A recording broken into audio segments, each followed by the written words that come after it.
తీవ్రవాదానికి సంబంధించి ప్రపంచానికి సలహా ఇవ్వగలిగిన ఏకైక దేశం భారత్. ఎందుకంటే భారతదేశానికి మాత్రమే అతిపెద్ద బాధితురాలు ప్రపంచంలో.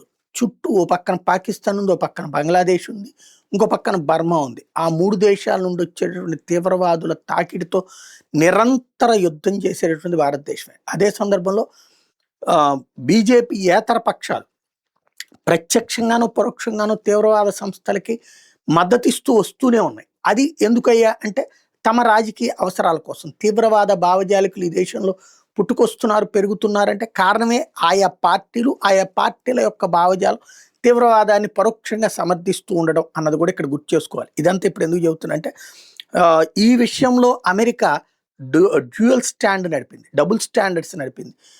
ఓ పక్కన తీవ్రవాదులు పెంచి పోషిస్తారు, రెండో పక్కన భారతదేశానికి నీతులు చెప్తూ ఉంటారు తీవ్రవాదుల మీద దాడుల విషయంలో.